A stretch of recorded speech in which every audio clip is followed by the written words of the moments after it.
but they just make it vague, like Halloween H2O it, more so than Halloween 2018. Halloween 2018 is very like, okay, nothing else happened but the first movie. Halloween H2O, maybe the second one happened, maybe all the other ones happened. It's open for interpretation. So you could go either direction. So there's that. But definitely, you have Hooper. He's, he's on his last big, adventure, and he gets called in as a specialist because there's a big shark attack, and he is the guy because he was there at Amity Island in 1975, and we haven't seen anything like that since, and you're the only one left, and what do you think? And then it goes from there. So I really don't have a plot in mind, but I have a setup in mind, and then you just, insert, shark movie here. So you don't want a romantic comedy with Lorraine Gary and Michael Caine to be the next one? I didn't until you proposed that to me. Now that is definitely what I want to see is the next Jaws movie. Where they fly around with their dry cleaning. Yeah. You know what? I want Michael Caine to have a cameo as a pilot. That's what I want. He's the guy that takes Hooper to the site. I love it.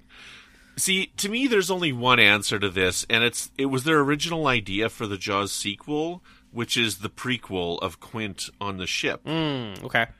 I don't know, to me, that is the only thing that I would want to see is the story that Quint told.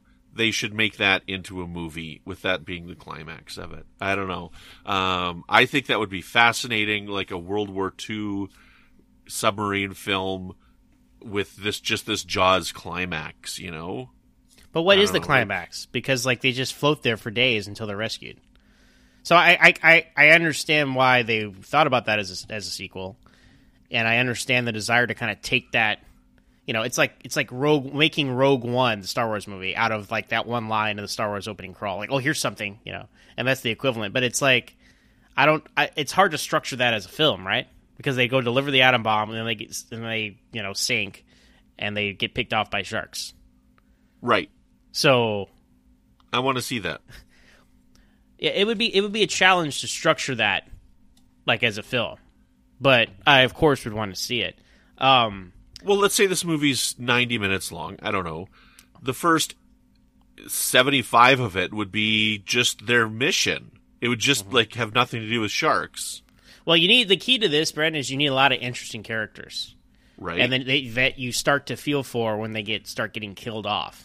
Right. I think that it's all just you need somebody like Quentin Tarantino to write this, who can write some layered. Screw that, man. Characters. James Cameron. He did Titanic. He could do this. James Cameron is going to be making Avatar movies until he dies. But no, sure he is. There is a strength in this because it's all fresh cast, fresh environment. It's like what was it? Indianapolis: a Jaws story. That's what it would be called. Because with me, I don't see anything wrong with that. Yeah, I mean, you're thinking Rogue One, I'm thinking The Force Awakens, right? A legacy sequel that's kind of a remake of the original, but passes the torch, if you will, to the next generation of characters. So and Rogue One was better than The Force Awakens by far. I disagreed until The Last Jedi came out and kind of ruined The Force Awakens, but that's a conversation for another time. I know that's a hot topic. But, so I think it's good that we both had different angles on this. I think both are valid.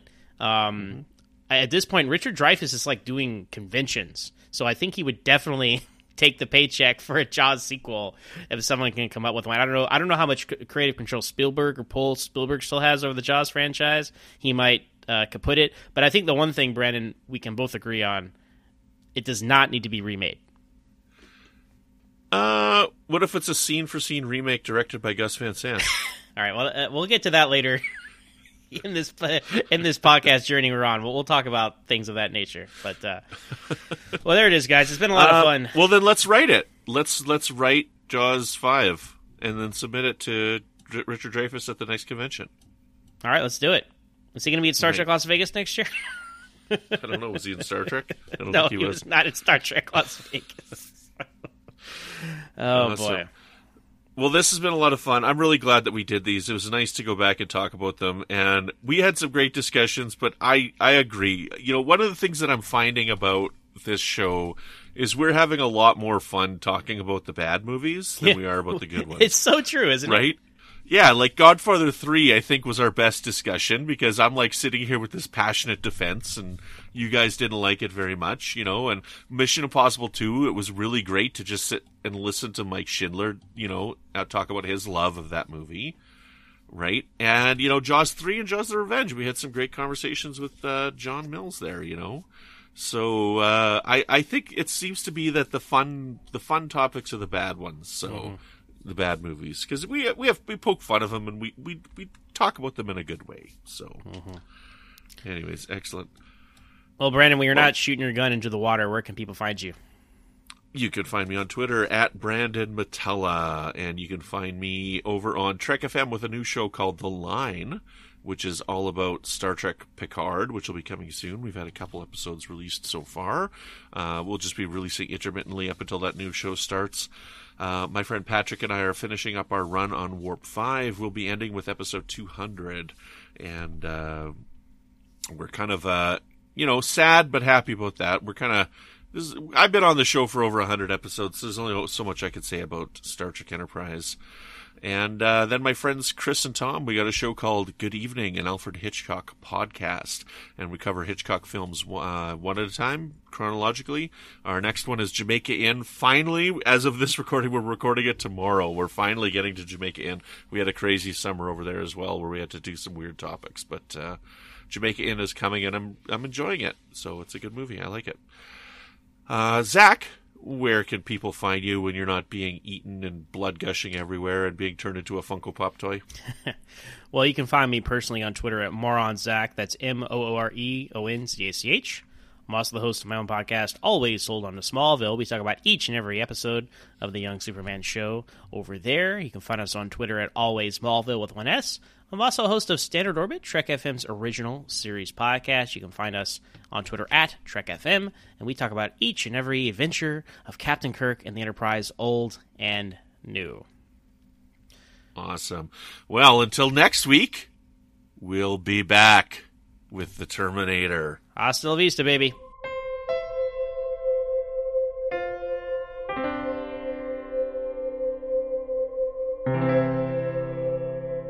This has been a production of MTMR Media Works.